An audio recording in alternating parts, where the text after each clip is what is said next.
ఈరోజు మీడియా మిత్రులందరినీ పిలుచుకోవడం ఎందుకు జరిగిందంటే,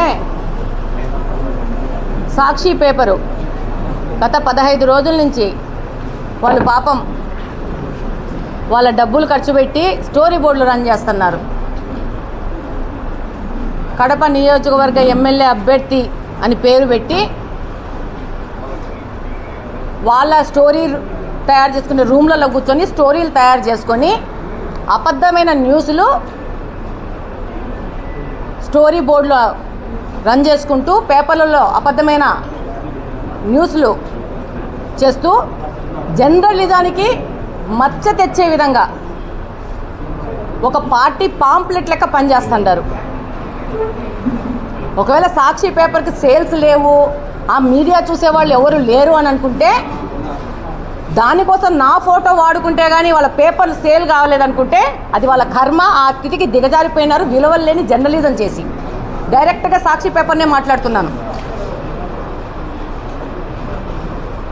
అన్ని న్యూస్లు చూస్తూ ఉండవు. నీ పేపర్ కొనేవాళ్ళు ఏమీ లేకపోతే పేపర్ డబ్బా మూసేసుకొని మీ షాపు మూసేసుకొని పోతే మర్యాదగా బాగా ఒక గౌరవంతో ఉంటారు. మొన్న రాసినారు బ్రిడ్జుల్ని మాదిరెడ్డి మేడం క్యాన్సిల్ చేసిందని. క్యాన్సిల్ చేసే శక్తి, అర్హత, స్తోమత, అంత అధికారం నాకు లేదు. ఇది ప్రభుత్వ నిర్ణయం. నీ పార్టీకి సంబంధించిన నాయకులు 5 సార్లు 6 సార్లు టెంకాయలు కొట్టి అబద్ధాలు మాట్లాడి ప్రజలను మోసగిస్తూ ఉంటే, ₹1 వర్క్ లేకుండా చేయకుండా, ఒక ఇటుక పిల్ల కూడా పెట్టకుండా ఆ బ్రిడ్జుల్ని ప్రజలకు అపోహ పెట్టడానికి మీరు ఆ బ్రిడ్జుల్ని టెంకాయలు కొట్టారు తప్పితే, ఆ బ్రిడ్జులకి మేము మా ఎన్నికల వాగ్దానంలో మేము చేసిస్తామని చెప్పినాం కాబట్టి ఆ వాగ్దానానికి కట్టుబడి ప్రభుత్వము వాటిని క్యాన్సిల్ చేసి నిర్ణయం తీసుకుంటే, దానికోసము 8 నెలల నుంచి పార్టీ అధ్యక్షుడు శ్రీనివాసరెడ్డి గారు కానీ నేను కానీ సెక్రటేరియట్లో తిరిగి మళ్ళీ వాటిని రీఅప్రూవల్ చేయించుకొని తెచ్చి కడప ప్రజల కోసము మేము పని చేస్తున్నాం.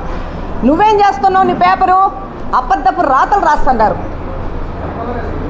కనీసము భగవంతుడు అంటే భయమన్నా ఉండాలి మనుషులకు. అబద్ధాలు రాతలు రాసేటప్పుడు మీ ఇంట్లో కూడా పెళ్ళాం పిల్లోళ్ళు ఉండారు. నీ పేపర్లో పనిచేసే యాజమాన్యానికి కూడా, మీకు కూడా అందరికి పెళ్ళాం పిల్లోళ్ళు ఉండారు.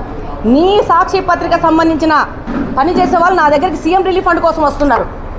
మాకు గత 5 సంవత్సరాల్లో మాకు సీఎం రిలీఫ్ ఫండ్ అవసరమైతే పలకరించిన నాదుడే లేదని చెప్పి తీసుకోబోతున్నారు. ఆ తర్వాత మళ్ళీ మీరు మాట్లాడతారు. నిన్న 450 ఎకరాలు దేవుని కడప చెరువులో ఎమ్మెల్యే మాధవిరెడ్డికి సంబంధించిన అనుచరులు కబ్జా చేసుకుంటున్నారని. అసలు మీకు దిమాకు లేదో, మీ యాజమాన్యానికి దిమాకు లేదో, ఇలాంటి స్టోరీ బోర్డులోకి పర్మిషన్ ఇచ్చినా వాళ్ళకి దిమాకు లేదో నాకు అర్థం కావట్లేదు. కానీ 450 ఎకరాలు ఉందో, 600 ఉందో, 1000 ఎకరాలు ఉందో అది మీకే పాత్రికేయులకే తెలుసు. అక్కడ వ్యవసాయం చేసుకునే వాళ్ళు ఎవరన్నా కబ్జా చేసుకుంటే ఊరికే కూర్చుంటారా? నేను అది ప్రశ్నిస్తున్నా. నువ్వు కాదు, నేను చెప్తున్నా. 1 సెంటు కూడా ఎవరు కబ్జా చేయడానికి ఆస్కారం లేకుండా ఈరోజు నేను పని చేస్తున్నా. నీ పార్టీకి సంబంధించిన, నీ పేపర్కి సంబంధించిన వ్యక్తులు కడపను సర్వనాశనం చేసి వదిలినారు.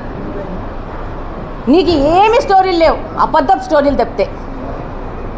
ఆ వాస్తవము, ఆ ల్యాండ్లోకి గ్రావెల్ తరలించింది, వేసింది వాస్తవము. ఆ ల్యాండ్ ఓనర్ ఇక్కడే ఉన్నారు. ఈమె పేరు లీలావతి, ఒంటరి మహిళ. మొన్ననే ఒక 2 నెలల క్రితం పాపం భర్త చనిపోయినారు. 2 సంవత్సరాల క్రితం 22లో కొడుకు చనిపోయినాడు. ఇలాంటి అమాయకుల ఆడోళ్ళు బయటికి కూడా రావట్లేదు. వీళ్ళెవరో కూడా తెలియకుండా మీరు పాటికి మీరు సాక్షి పేపర్లో స్టోరీ బోర్డులు పెట్టుకొని 450 ఎకరాల నెంబర్ రాసేస్తే అది నిజమవుతుందా? ఆమె గత 5 సంవత్సరాల నుంచి రామకృష్ణారెడ్డి అనే వ్యక్తికి కంప చెట్లు కొట్టేయడానికి తన పాస్బుక్లు ఉన్న ల్యాండ్లో పని చేసుకుంటోంది. ప్రతి ఒక్క సంవత్సరం 2 సంవత్సరాలకు ఒకసారి కరోనా ముందు నుంచి ఆమె ల్యాండ్లోకి కరోనా ముందు ఒక్కసారి పోయి చూసి వచ్చింది. ఈ మధ్యలో వాళ్ళ భర్త గత 5 సంవత్సరాల నుంచి బెడ్ రిడను. ఆయన గత నెలనే చనిపోయినారు. ఆమె బయటికి కూడా రాలే. రామకృష్ణారెడ్డి అనే వ్యక్తికి ఫోన్ చేసి మాటికి కంప చెట్లు కొట్టాలంటే నాకు ఇబ్బందిగా ఉంది, గ్రావెల్ తవ్వితే కంప చెట్లు మొలవంట, అది వాస్తవమేనా?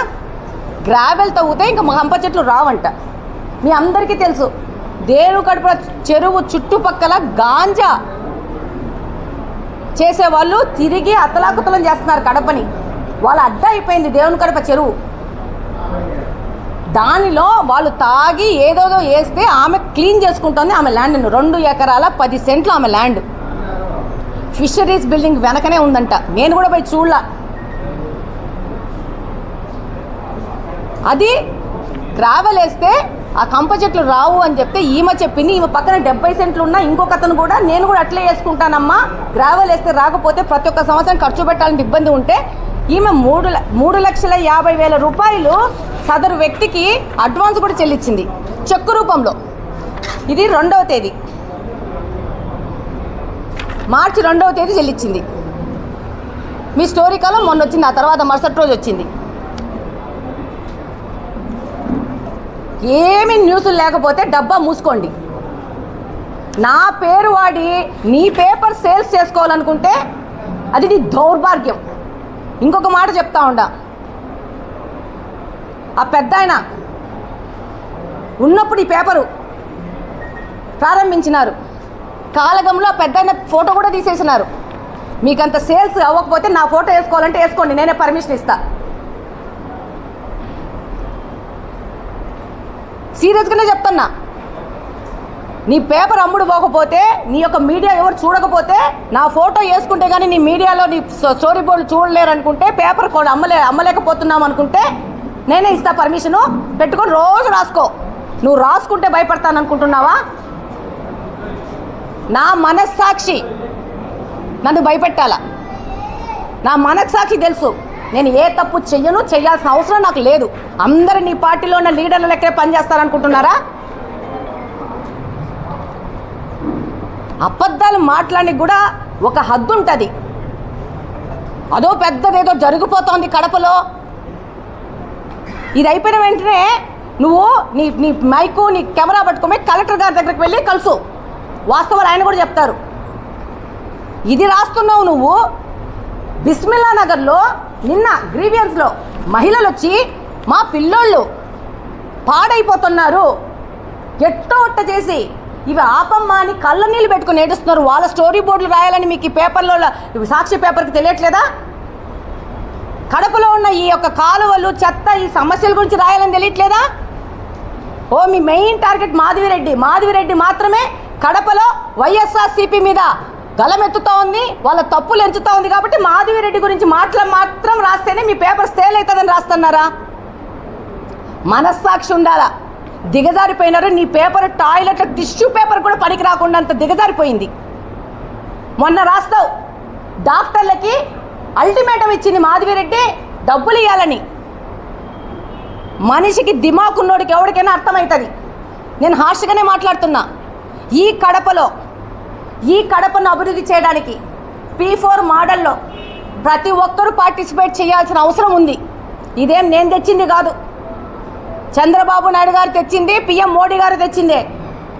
మీరు అభివృద్ధి చేయకుండా మొత్తం ఖజానాను ఖాళీ చేసిపోతే ఈ యొక్క గాంజాతో కడప మొత్తము ఇబ్బంది పడతా ఉంది. యువతను గబ్బు లేపినారు. నీ పేపర్లో ఏం వేసుకుంటావు? గాంజా పెడ్లర్స్ బెయిల్ మీద జైల్లోంచి వస్తే వాళ్ళను దేశభక్తులు ఏదో స్వాతంత్ర సమర పోరాటం చేసేసి బయటకు వచ్చిన వాళ్ళ లెక్క ఫోటోలు వేసుకుంటావు. నువ్వు సిగ్గన్నా ఉండాల. ఈ గాంజా పెడ్లర్లు బెయిల్ మీద వచ్చినోడు వలన ఈ కడప ఇంత నాశనం అయింది. వీళ్ళు వెనక తిరిగే వాళ్ళు ఎవరు? ఈ పేపర్కు సంబంధించిన పార్టీ వాళ్ళు తిరిగే వాళ్ళు ఎవరు? గాంజా పెడ్లర్లు, భూ కబ్జా చేసేవాళ్ళు. నీ వాళ్ళ గురించి రాసుకో. అది వద్దనుకుంటే వెళ్ళు, ప్రతి ఒక్క డివిజన్లోకి వెళ్ళు, సమస్యలు చెప్తారు, నువ్వు రాయి. దాని మీద పని చేయడానికి సర్వం సిద్ధంగా ఉన్నా. నా నోటీస్కి కూడా కొన్ని సమస్యలు రాకపోవచ్చు, చెప్పండి, వెళ్తాను. రాస్తున్నారు కొన్ని పేపర్లు, ఇక్కడ మురికి ప్రాబ్లం ఉంది, రోడ్లు లేవు, కాలువలు లేవు అని చెప్పి రాస్తున్న ఈ పేపర్లు బాధ్యతాయుతంగా మీరు మాకు చెప్పాలా. పని చేసేది మాతో మీరు చేయించుకోవాలా. చేయడానికి సర్వం సిద్ధంగా ఉన్నాను. అంతేగాని విలువలు వదిలేసి ఎక్కడ పడితే అక్కడ పోయేసి దానికి మాధవిరెడ్డి అనుచరులు ఎట్ట చెప్తావు నువ్వు మాధవిరెడ్డి అనుచరులు అని చెప్పి? అంటే ఈ కడపలో ఉన్న వల్ల 4.5 లక్షల మంది 5 లక్షల మంది జనాభా నా అనుచరులే, గుర్తుపెట్టుకోండి. ప్రతి ఒక్కరికి సమస్య వస్తే పోయి పని చేయడానికి నేను రెడీ ఉన్నాను. అది వైసీపీ పార్టీనా, బీజేపీ పార్టీనా, జనసేన పార్టీనా, కమ్యూనిస్ట్ పార్టీనా నాకు అవసరం లేదు. ఇక్కడ ప్రతి ఒక్క సందులోకి వెళ్ళి పని చేస్తాను. మీ నాయకుడు, మీ మాజీ నాయకుడు ఉన్న సందులో కూడా క్లీన్ చేసి వచ్చినాను మొన్ననే. అది వేసుకోవడానికి నీకు స్టోరీ బోర్డులు లేవా? అది వేసుకోవడానికి అది న్యూస్ కాదా నీకు? నన్ను బీకేఎం స్ట్రీట్లో పోయి అంత పెద్ద ఎత్తున క్లీన్ చేసి వచ్చినాను. నీకు కనపట్లేదా? బుగ్గొంగ ప్రాజెక్టు, బుగ్గొంగ కాలువని ఏ నాయకుడైనా ఇక్కడ గెలిచినోడు పట్టించుకున్నాడా? స్పెషల్ ఫండ్స్ తెప్పించుకొని నేను క్లీన్ చేయిస్తున్నా. నా ప్రామిస్ అది. నేను చేస్తానన్నాను ప్రజలకి. ఆ 2 పక్కలున్న రోడ్లు బ్యూటిఫికేషన్ చేస్తామన్నాము. కాంట్రాక్టర్ని పురమాయించి ఇప్పటికి 4 సార్లు నేను దాన్ని చెక్ చేయడానికి పోయినా.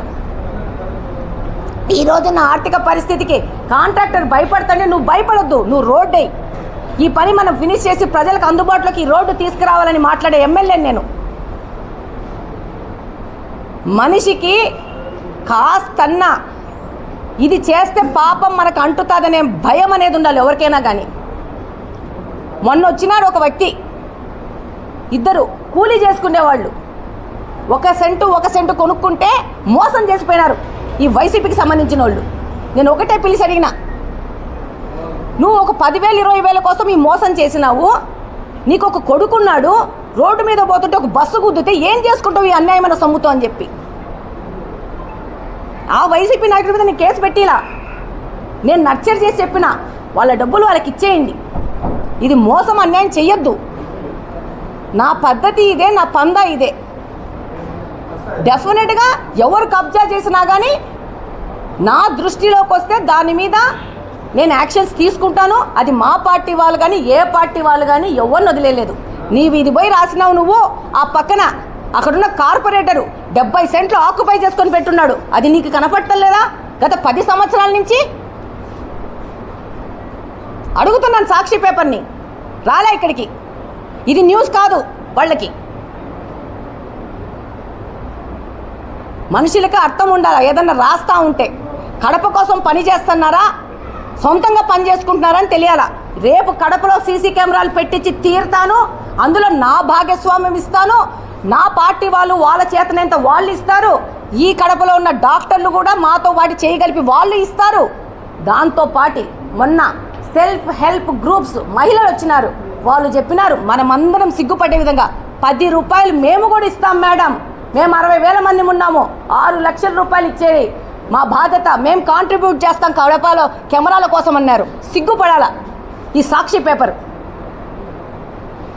విద్వేషాలు, అన్యాయంగా మాట్లాడాలు, అబద్ధాలు చెప్పుకోవడానికి ఒక పేపర్ పెట్టుకుంటే మీ కర్మ. మిమ్మల్ని ఎవ్వరు బాగు చేయలేరు. కడప కోసం పనిచేస్తున్నాము, మీలాంటి ఒకరిద్దరు కలుపు మొక్కలు తప్ప మిగతా వాళ్ళందరూ కడప బాగుపడాలని మనస్ఫూర్తిగా ఆకాంక్షిస్తున్నారు. దాన్ని నేను ప్రగాఢంగా సంపూర్ణంగా విశ్వసిస్తున్నాను. డెఫినెట్గా కడప అభివృద్ధి కోసము ఒక అడుగు ముందుకేయడమే తప్పితే వెనకడిగే ప్రసక్తే లేదు.